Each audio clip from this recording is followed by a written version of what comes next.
ముందడుగు.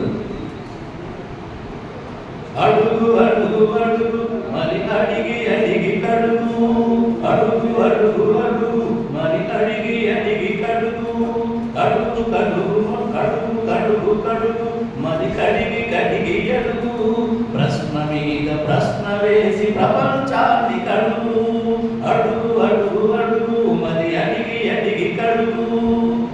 ప్రపంచమెంత పెద్దదైన ప్రశ్న ముందు చిన్నదిరా, ఆది అడుగుగానడైన జగడునంత చుట్టూరా ప్రశ్న. ప్రపంచమెంత పెద్దదైన ప్రశ్న ముందు చిన్నదిరా, ఆది అడుగుగానడైన జగడునంత చుట్టూరా.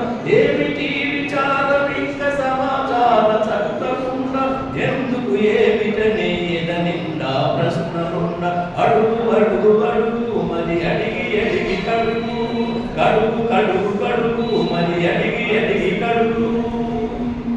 అధికారం పీట కింద సమస్యలతో చూరి చట్టాలను చుట్టబెట్ట, బతుకులు మసి మారుతుంటే బతుకులు మసి మారుతుంటే, కళ్ళు నోళ్ళు రాజీ పడి వేసే అడుగు డీల పడితే, కళ్ళు నోళ్ళు రాజీ పడి వేసే అడుగు డీల పడితే, ప్రగతి రథ చక్రాలు పరుగులెట్ట తీస్తాయని, అడుగు అడుగు అడుగు మరి అడిగి అడిగి కడుగు, కడుగు కడుగు కడుగు మరి కడిగి కడిగి అడుగు.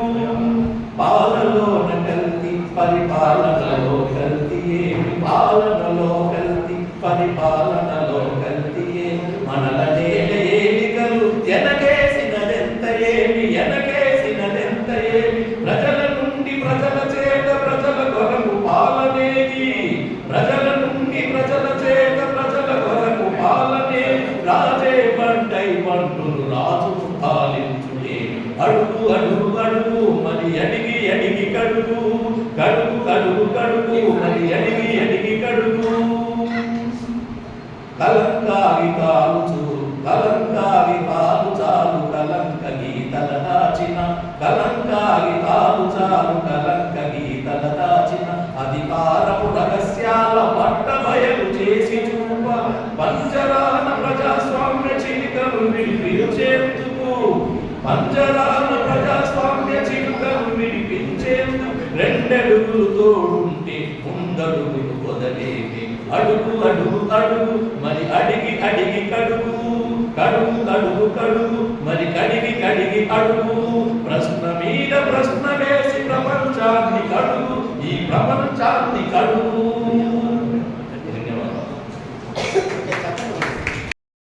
నల్గొండ జిల్లా తెలంగాణ సాహితీ ఉపాధ్యక్షుడు శ్రీ ఉప్పా కృష్ణమూర్తి గారిని వేదిక మీదకి రావాల్సిందిగా ఆహ్వానిస్తున్నాం.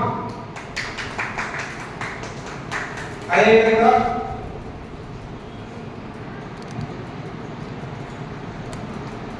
ఈనాటి ఈ కార్యక్రమానికి ముఖ్య అతిథి మట్టి కవి బెల్లి యాదయ్య గారిని వేదిక మీదకి రావాల్సిందిగా ఆహ్వానిస్తున్నాం.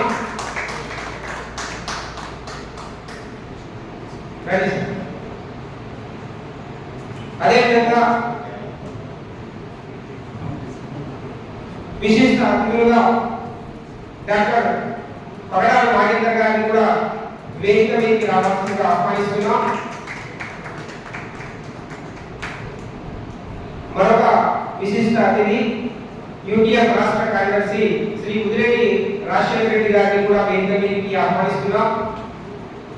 అదేవిధంగా గౌరవ అతిథులుగా డాక్టర్ నల్లా ప్రవీణ్ రెడ్డిని వేదిక మీదకి రావాల్సిందిగా ఆహ్వానిస్తున్నాం.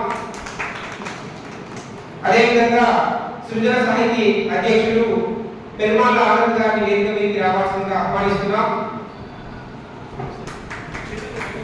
తెలంగాణ సాహితీ రాష్ట్ర బాధ్యులు శ్రీ ఏగుసి నరసింహ గారిని కూడా వేదిక మీదకి రావాల్సిందిగా ఆహ్వానిస్తున్నాం. అదేవిధంగా నల్గొండ జిల్లా తెలంగాణ సాహితీ అధ్యక్షుడు శ్రీ ప్రకురాల గోవర్ధన్ గారిని కూడా వేదిక మీదకి రావాల్సిందిగా ఆహ్వానిస్తున్నాం. ఈ కార్యక్రమాన్ని సభాధ్యక్షుడు ఉప్పా కృష్ణమూర్తి గారికి కొనసాగించవలసిందిగా విజ్ఞప్తి.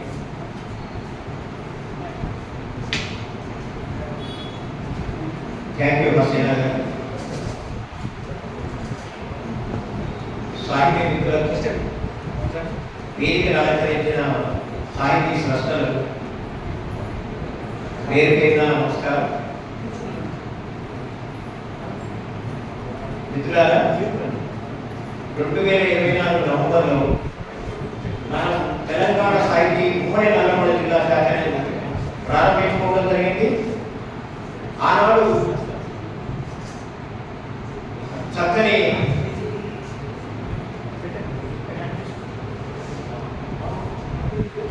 గురు గోపాలకృష్ణ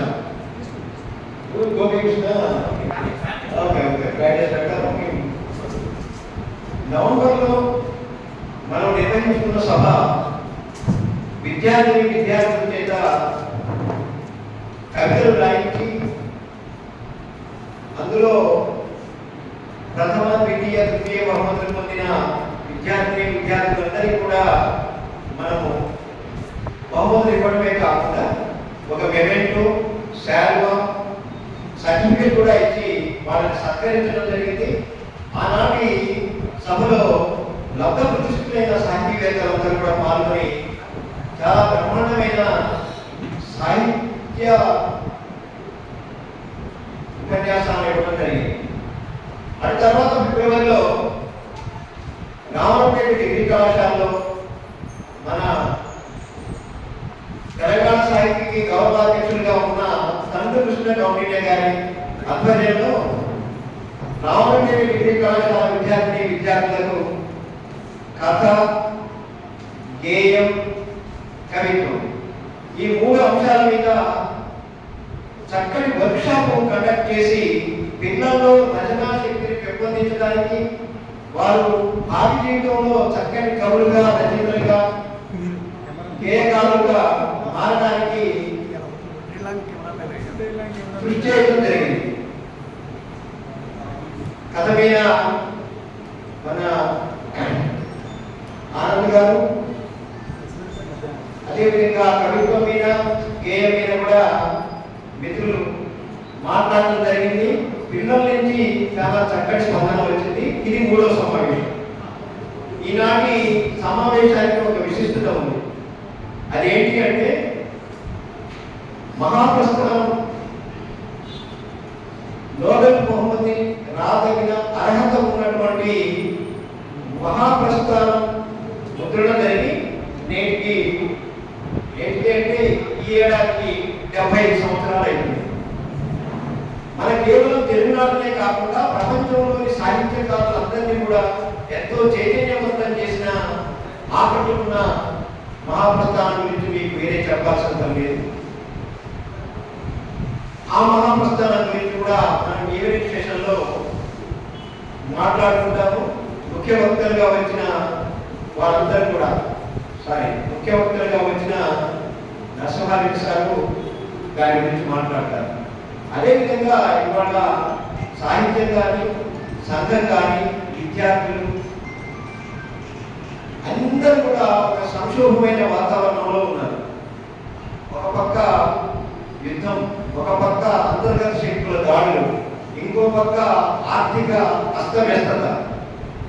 ఈ పరిస్థితుల్లో కవులు ఏ విధంగా స్పందించాలి, ఏ విధంగా రచనా వస్తువులు ఎన్నుకోవాలి, ఎటువైపు సాగాలి అనే విషయం మీద దిశానిర్దేశం చేయడానికి మనకు నందిని సిద్ధారెడ్డి గారు సాయంత్రం కూడా వస్తారు. వారి ఉపన్యాసం కూడా విన్నాము. చాలా ఈవెంట్ సెషన్ చాలా చక్కగా వక్తలు ఉన్నారు.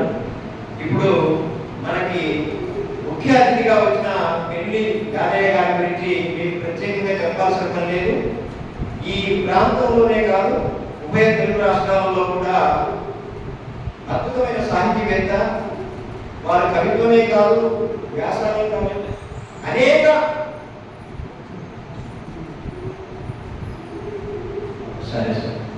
మిత్రులారా, ముఖ్య అతిథిని చివరికి మాట్లాడేయాలని కోరారు. ముందుగా పెరుమాళ్ళ ఆనంద్ గారు, అధ్యక్షులు, సృజన సాహితీ, నల్లగొండ జిల్లా. వీరు ఉపాధ్యాయులు. అనేక పుస్తకాలు రాయడమే కాదు, పుస్తకాలు రచయితమే కాదు, అన్నిటికీ మించి గొప్ప కవి, కథా రచయిత.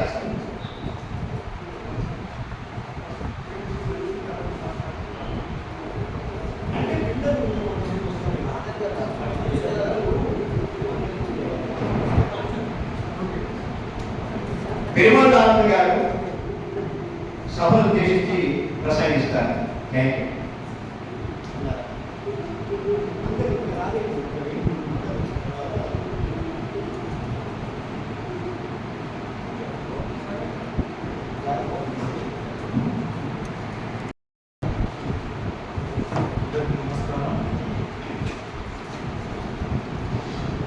తెలంగాణ సాహితీ ఉమ్మడి నల్లగొండ జిల్లా సాహిత్య మేళ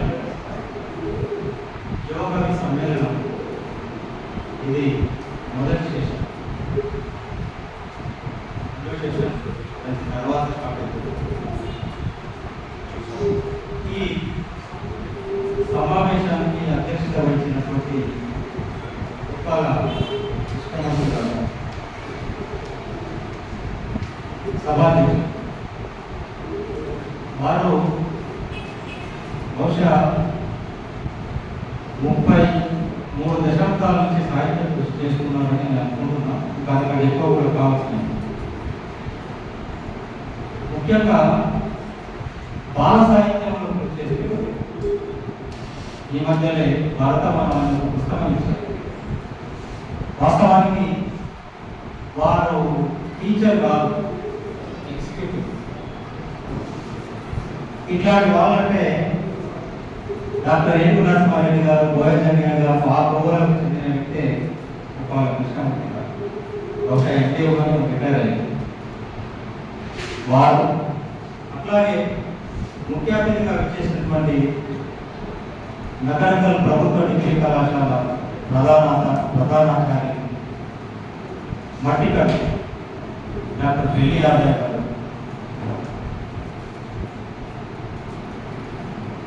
వీరు కూడా సాహిత్యంలో అంటే ఉభయ తెలుగు రాష్ట్రాలు తెలుగు సాహిత్యంలో తనకంటే ఒక స్థానాన్ని సంపాదించుకుంటారు. నేను గొర్రెలు కాసుకుంటాను మా ఊరు అట్లాగే కవి, అట్లాగే విమర్శకు, అట్లాగే ఇంకొక మొక్క ఏంటంటే విద్యావేత్త, చదువుల కళ. అట్లా సాహిత్య రంగంలో గణనీయమైనటువంటి కృషి చేస్తున్నటువంటి డాక్టర్ వెలియాదయ్య గారు. విశిష్ట అతిథులు డాక్టర్ పగడాల నాగేందర్ గారు. వారు గొప్ప విమర్శకులు. దళిత ఉద్యమానికి, అస్తిత్వ ఉద్యమానికి కేంద్ర బిందువుగా నల్గొండలో పనిచేసినట్టు 3 దశాబ్దాల క్రితం డాక్టర్ పగడాల నాగేందర్ గారు, అట్లాగే ముదిరెడ్డి రాజశేఖర రెడ్డి గారు రాకున్నప్పటికీ వారు కూడా, అట్లాగే గౌరవ చేసిన డాక్టర్ నర్రా ప్రవీణ్ రెడ్డి గారు. మేము ముందుగా ప్రవీణ్ అనేది కానీ ఇప్పుడు నర్రా ప్రవీణ్ రెడ్డి గారు అని తప్పలేదు. పర్లేదు. వారు మా కళ్ళ ముందే పెరిగి పెద్దయి ఇప్పుడు జూనియర్ లెక్చరర్గా ఈ మధ్య కాలంలో అపాయింట్మెంట్ కొత్తగా వచ్చింది. వారు ఆడు నేనేమో ఆండూరు అనుకున్నా, సున్నా తప్పకుండా ఆడు వారు కూడా ఏనుగు నరసింహారెడ్డి గారి సాహిత్యం మీద పరిశోధన చేసి డాక్టరేట్ పొందారు. వారి చూసుకుంటే చాలా గర్వకారు. ఇంకొక గౌరవ అతిథి ఏపూసి నరసింహ గారు. వారు రామన్నపేట నుంచి 3 దశాబ్దాల నుంచి ఆత్మీయ మిత్రులు. వారు ఒక ముక్కలో చెప్పాలంటే ప్రముఖ ప్రజ్ఞాశాలి. ఒక బాధాకరం ఏంటంటే ఒక కవితా సంపూర్ణంగా రావాలి అందరం విజేద్దాం దానికోసం. యపుషి గారు, అట్లాగే ఇప్పుడు సభా సమాన్యం చేస్తున్నటువంటి ఇవాళ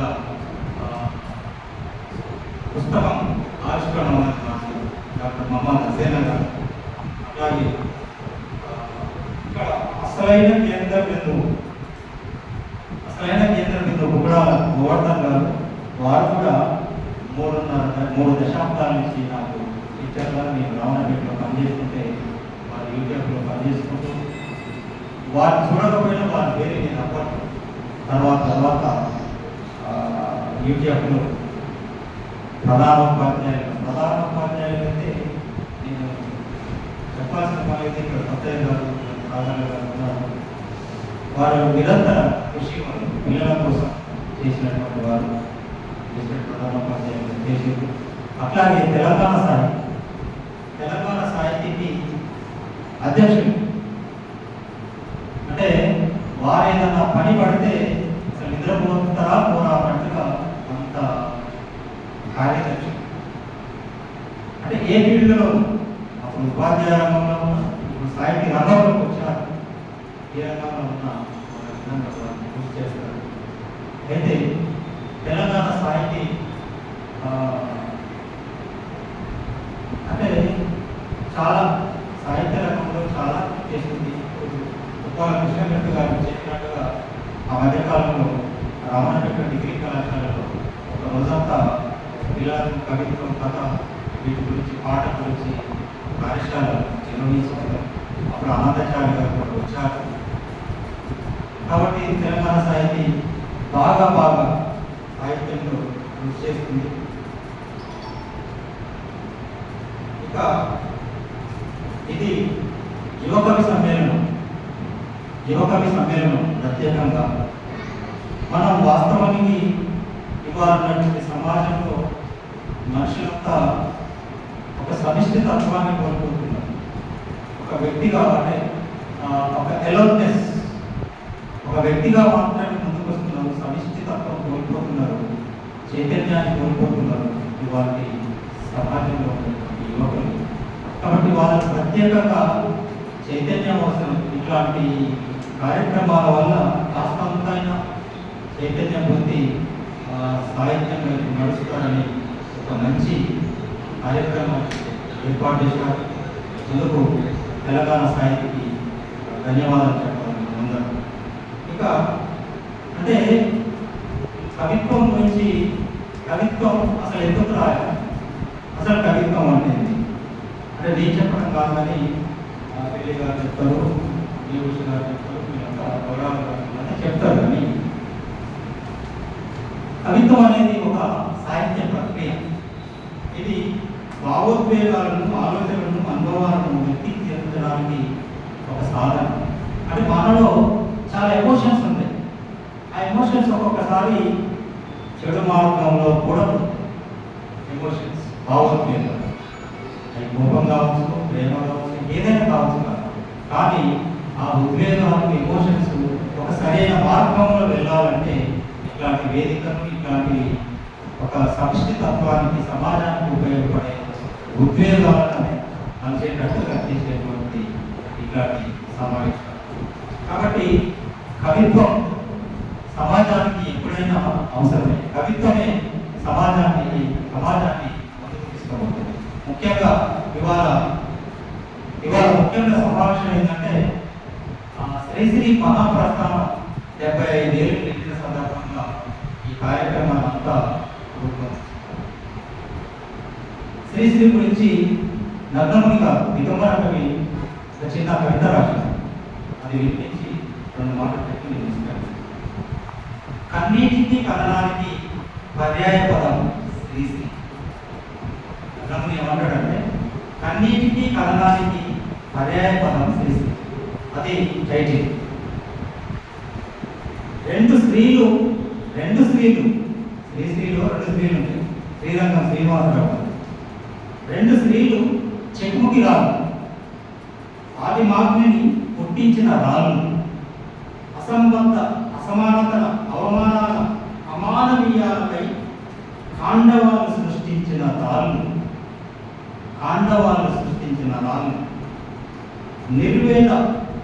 నిర్వేదలోక శోకలోకంలోకి రక్తం చిందే అరుణార్ణ ఇనబింబంలోకి వెచ్చుకున్న నేత్రాలే 2 స్త్రీలు. 2 యుగాల మధ్య శ్రీశ్రీ రెండు యుద్ధాల మధ్య శ్రీశ్రీ, రెండు ప్రపంచ యుద్ధాలు, రెండు వర్గాల మధ్య శ్రీశ్రీ, రెండు వర్గాల మధ్య శ్రీశ్రీ. తెలుసు కదా, పేదవాళ్ళు, పీడితులు, పీడకులు, రెండు వర్గాలు, రెండు వర్గాల మధ్య శ్రీశ్రీ. సామ్రాజ్యవాదానికి, స్వార్థ దాహానికి బలి మట్టిలో కూరుకుపోతున్న జీవోత్సవాన్ని హక్కున చేర్చుకొని ఖడ్గం తోసిన శ్రీశ్రీ. కవన సునామీ శ్రీశ్రీ అని నగ్నమణి గారు అద్భుతమైనటువంటి శ్రీశ్రీ గురించి కవిత్వాన్ని రాశారు. అయితే శ్రీశ్రీ గురించి కొన్ని విమర్శలు లేకపోలేదు కాక 1980 తర్వాత తెలుగు ఆంధ్రదేశంలో అప్పటి ఉమ్మడి ఆంధ్రప్రదేశ్లో అస్తిత్వ ఉద్యమాలు బలంగా ముందుకు వచ్చింది. ముఖ్యంగా స్త్రీవాద ఉద్యమం వచ్చింది. స్త్రీవాద ఉద్యమంలో వాళ్ళు ఏమన్నారంటే స్త్రీల గురించి పట్టించుకోలేదు, ఏమి రాయలేదు అన్నారు. అట్లాగే దళిత ఉద్యమం వచ్చింది. దళిత ఉద్యమం కూడా కులాల గురించి పట్టించుకోలేదు శ్రీశ్రీ, కులాల గురించి కూడా. అట్లాగే అంతకుముందు కూడా 69లో తెలంగాణ ఉద్యమం, అది కూడా ఒక అస్తిత్వ ఉద్యమం, అది వచ్చింది. తెలంగాణ నుంచి ఏమి రాయలేదు. అయితే మనం శ్రీశ్రీని ఎట్లా అంచనా వేయాలి అంటే, శ్రీశ్రీ మార్క్సిజాన్ని నమ్మిండు. ఆ మార్క్సిజంలోనే అంటే వర్గ దృష్టి ఉన్నది. శ్రీశ్రీకి వర్గ దృష్టి ఉంటుంది, వర్గ దృక్పథం ఉన్నది. ఆ వర్గ దృక్పథం నుంచే అన్ని సమస్యలు పరిష్కారం అవడం అనేది, అంటే పీడన పోయిందనుకోండి, సమసమాజం ఏర్పడిందనుకోండి, ఇక సమస్యలు ఎక్కడ ఉంటాయి, ఇక అస్తిత్వ ఉద్యమాలు ఎక్కడ ఉంటాయి. కాబట్టి మాట్లాడే చాలా మంది ఉన్నారు. కాబట్టి శ్రీశ్రీ గురించి అజ్ఞానం కూడా నందిని సిద్ధారెడ్డి గారు, ఏను నరసింహారెడ్డి గారు కూడా అద్భుతమైన ఉపన్యాసాలు ఇచ్చేవాళ్ళు ఉన్నారు. శ్రీశ్రీ ఈ యుగం నాది అన్నాడు, ఈ యుగం నాది అని అన్నాడు. అంటే 20వ శతాబ్దం, 20వ శతాబ్దం కాదు, 21వ శతాబ్దంలో కూడా శ్రీశ్రీ మహాకవిగా కొనే ఉన్నాడు. కాబట్టి వర్గం ఉన్నంతవరకు, దోపిడు ఉన్నంతవరకు శ్రీశ్రీ కవిత్వం ఉంటుంది. అందరికీ ధన్యవాదాలు సార్. Thank you sir. సంబంధించిన ఉపకృష్ణమూర్తి గారు, బాలసాహితీవేత్త సారు నాకు ఇంటర్ నుంచి పరిచయం, ఇంటర్ చదివే వాటి నుంచి పరిచయం. అప్పట్లో నేను ఒక కవిత రాస్తే ఆ కవితను చూసి నేను ఎక్కడ కాల్ చేసింది. అట్లా ఒక పరిచయం అనేది ఇప్పటికి ఉంది, ఇంకా ముందు కూడా కొనసాగుతుంది. అనేక చర్చలు కూడా చేసేవాళ్ళు, అంటే వర్తమాన పరిస్థితులు ఎట్లా ఉన్నాయి, దాంట్లో కవులు ఏం చేస్తున్నారు, యోగంలో పరిస్థితి ఎట్లుంది అనే విషయాన్ని కూడా సార్ దృష్టికోణం నుంచి ఆరోగ్యించే ప్రయత్నం చాలా సార్లు చేస్తుంది. అట్లా సంబంధించి ఉపకృష్ణమూర్తి గారికి, అలాగే ముఖ్య అతిథి తెలియాలి. నాకు ఇష్టమైనటువంటి ఈ నేల కవి, నల్గొండ జిల్లా కవి, నాకు ఇష్టమైనటువంటి ఉపన్యాసకులు. సార్ గురించి అందరికీ తెలిసిందే. రీసెంట్గా నేను training program, intention training program ఉంటే అక్కడ లైవ్ అని ఇక్కడ ఆంధ్రప్రదేశ్ ఖమ్మం అనమాట, ఖమ్మం కోసం ఎక్కడో మారుమూల మండలంలో sir lecturer, senior lecturer. Sir వచ్చి సార్ పాడేవాడు, పుస్తకం అనే పాట మీ అందరికీ తెలుసుకోవచ్చు, చాలా ఫేమస్ ఆ పాట. ఆ పాట పాడి సార్ గురించి మాట చెప్పే ట్రైనింగ్ ప్రోగ్రామ్ ఒకటి సార్ గురించి ఆపడం. సో అంత గొప్ప వ్యక్తి తెలియాలి. సో సార్ గారికి, సార్కి సంబంధించిన బాబులు అట్లా అనే పుస్తకం చాలా ఇష్టమైన పుస్తకం. అందులో ది ఎండ్ అనే పోయేది ఉంటుంది. అది నన్ను ఒక నెల రోజుల దాకా నిద్రపోయాను, అంత గొప్ప కవిత సార్ని. సో చాలా బలమైన నల్గొండ కవితో ముందుగా డాక్టర్ వెంకయ్య సార్ గారికి, అలాగే విశిష్ట అతిథులైనటువంటి పగడాల నాగేంద్ర సార్ గురించి, అస్తిత్వ ఉద్యమాల గురించి నల్గొండలో మాట్లాడాలంటే ఫింగర్ టిప్స్ మీద చెప్పొచ్చు, కొందరు వీళ్ళు ఉన్నారు అని చెప్పేసి.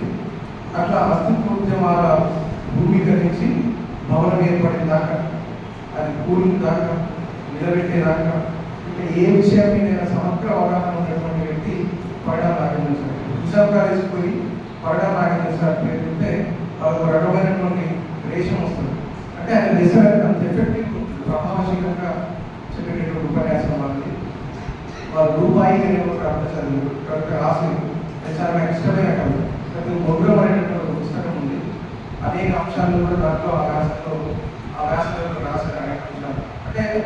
ఇవన్నీ ఎందుకు చెప్తున్నా అంటే సాగలో పరిచయం చేస్తున్నాను, కానీ వాళ్ళు రాసినటువంటి పోయమ్స్ నేను కొన్ని చదివాను.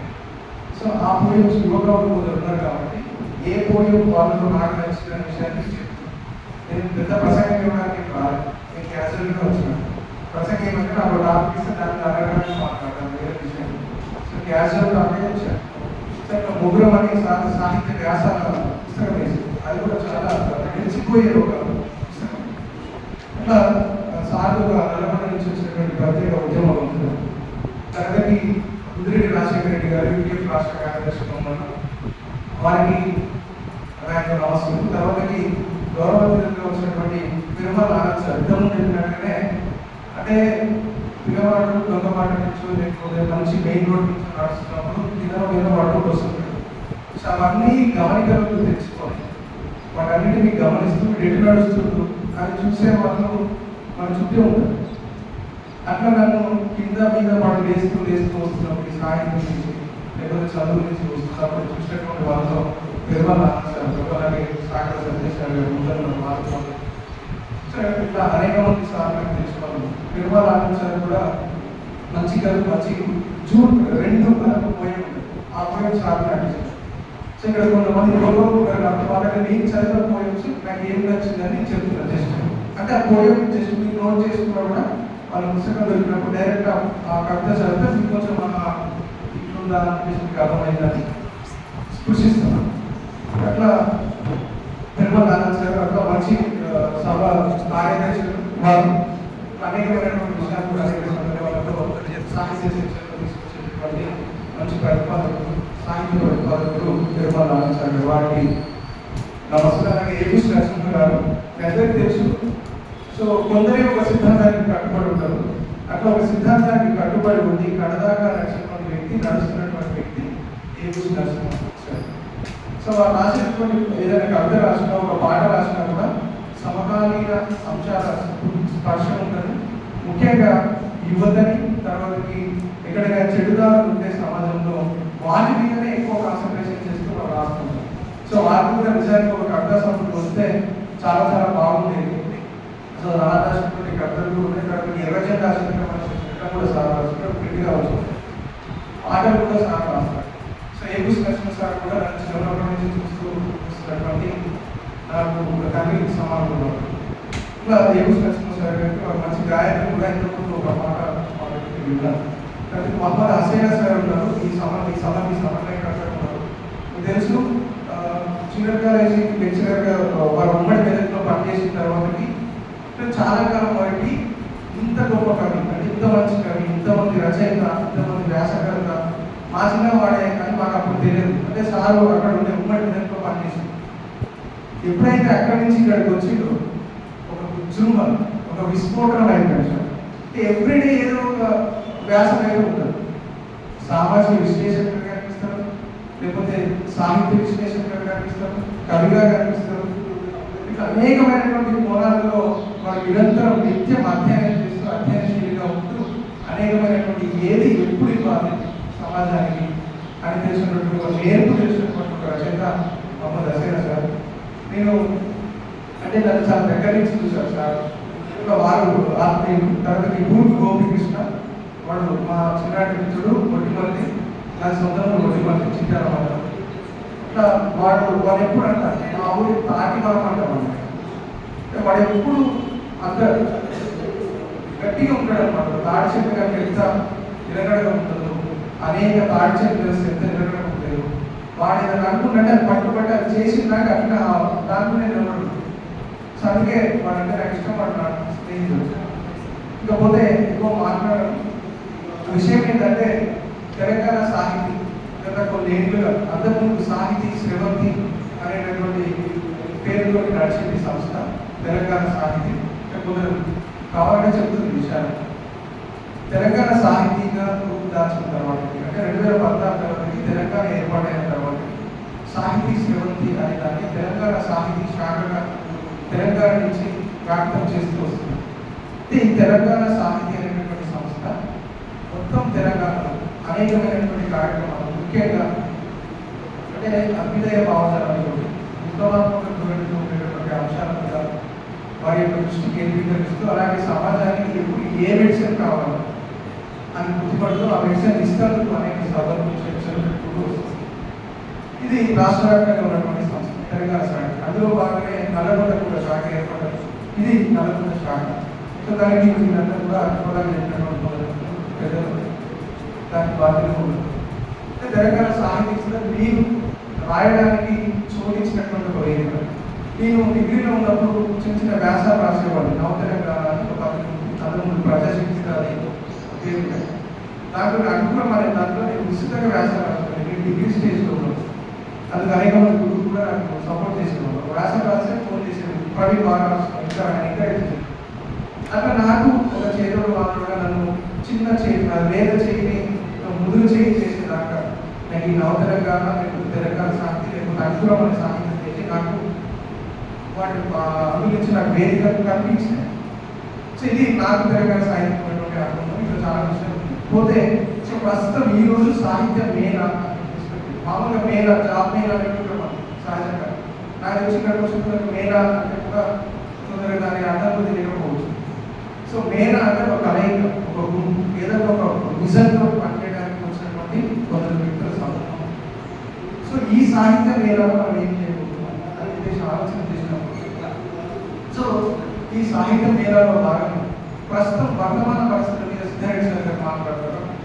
అంటే నిజంగా వర్తమాన పరిస్థితులు అంత దారిద్ర్యంగా ఉన్నాయి తెలంగాణలో కానీ ఆంధ్రప్రదేశ్లో కానీ చుట్టుపక్కల రాష్ట్రాలు కానీ ఓవరాల్గా తెలంగాణ రాష్ట్రాల్లో నిజంగా అంత దారిద్ర్యంగా పరిస్థితులు ఉన్నాయా లేకపోతే మంచిగా సజావుగా ఉన్నాయా అని ఆలోచించినప్పుడు నిజానికి వాస్తవానికి అంతర్గతంగా కొన్ని శక్తులు ఈ సమాజాన్ని నొక్కిపెడుతున్నది.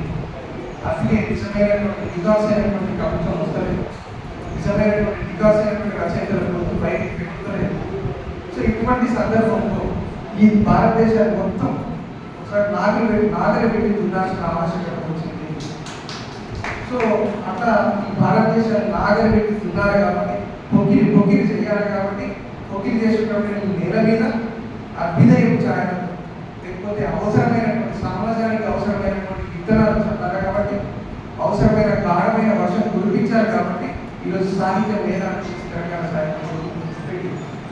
సో మిత్రులారా మన అందరం చదువు ఎంఏ విద్యార్థులు ఉన్నారు, సోదరులు మిత్రులు నాకు చదువు మళ్ళీ సంస్కృతి అన్నీ చదువుకుంటూ వస్తాం. ఉద్యమాలన్నీ సాహిత్య చిత్రంతో అవపోసన పడతాం 2 ఏళ్ళు కానీ అది అయిపోయిన తర్వాత చేయాలనుకుంటాం, ఒక ఎక్కడనుకుంటాం, ఒక సెక్టర్ వచ్చిన జాబ్ కూడా వెళ్ళిపోతాం. అందరితో ఆగోదు. తెలుగు సాహిత్య విద్యార్థులు అందరితో ఆగోదు. మీ వంతుగా ఏదైనా ఒక జీవితకాలం మొత్తం ఒక బలమైన కవితలు రాసి వదిలేస్తే మీరు చెప్పిన భారతదేశాన్ని మొత్తం దున్నారని ఆ దున్నడానికి ఒక నాగని మనకి మీరు షార్ప్నెస్ తీసుకోలేదు. సో కాబట్టి మనం సాహిత్యాన్ని వృద్ధి చేయాలి అంటే పనికిరాని సాహిత్యం కాదు, అవసరమైనటువంటి సాహిత్యాన్ని వృద్ధి చేయాల్సిన అవసరం ఉంది. సో దానికి ఒక పూరీకరిస్తాం, లేకపోతే దానికి ఒక స్ఫూర్తినిస్తాం.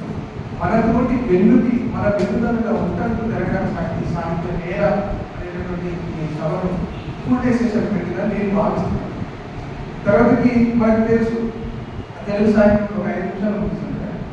మీరు ఎప్పుడు చెప్తాం రైట్. అయితే తెలుగు సాహిత్యాన్ని చదువుతూ వస్తున్నప్పుడు అనేకమైనటువంటి విషయాలు మనం చదువుతాం. శివారెడ్డి అని ఒక కొన్ని కవితలు పక్షిగా వస్తున్నాయి.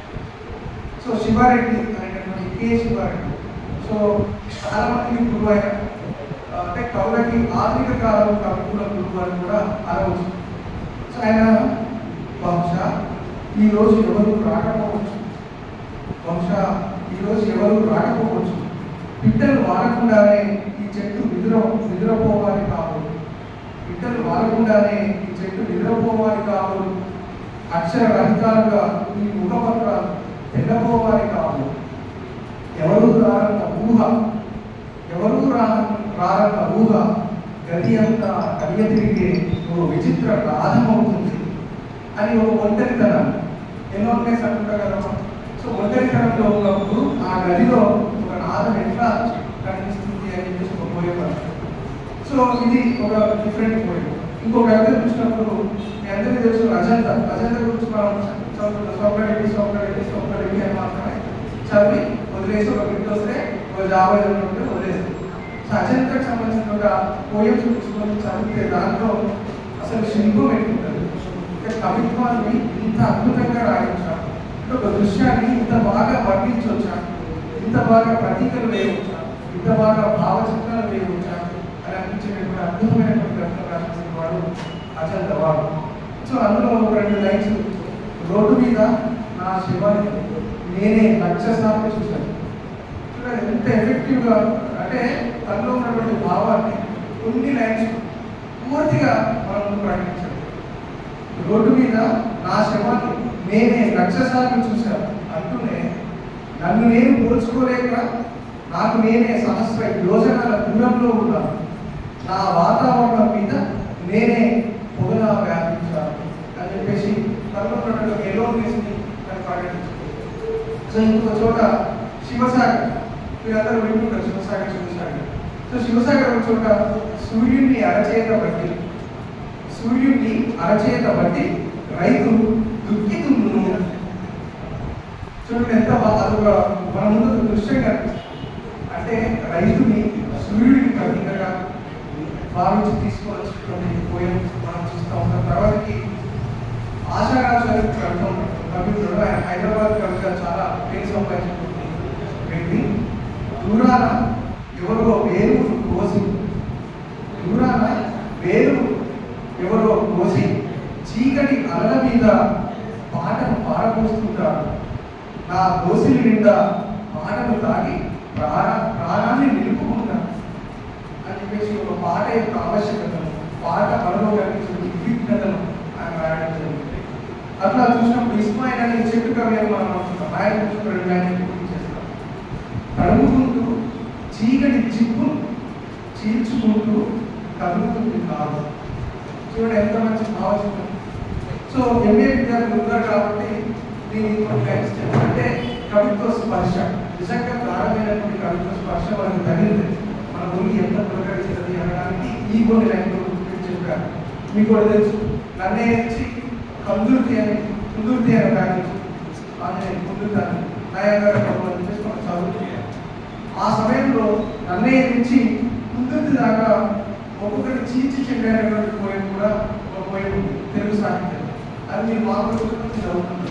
అది నేను కొంచెం వినిపిస్తాను. ఏంటంటే నన్నయ్యను నరేంద్రుడి బొందలోనే నిద్రపోని లేపం ఈక నులిమి గోతిలోకి లాగుతాడు, ప్రబంధాగల తొడలు తాటి ముందు తాకితే కాదు నిరగొట్టు అంటూనే భావకవుల నపుంసక హావభావాలకు సవాలు. అభ్యుదయ కవి నల్లమందు నిద్రపోయావు, నయాగార జలపాతంలో దూకకపోతే అన్నయ్య ముప్పై మీకు అందరికీ సలాం రాయకు అని చెప్పేసి అభ్యుదయ కవులు ఏం చేస్తుంటారంటే సమాజాన్ని పట్టించుకోని కవులు ఆ సందర్భంలో ఆయన యొక్క దృష్టికేయడం, లేకపోతే వాళ్ళు తాంగా ఉన్నటువంటి ఒక సందర్భాన్ని దృష్టికరించేటటువంటి ప్రయత్నాలు చేస్తూ సమాజాన్ని కవులను హెచ్చరించినటువంటి కవులుగా మన తెలుగు సాహిత్యంలో కనిపిస్తుంది.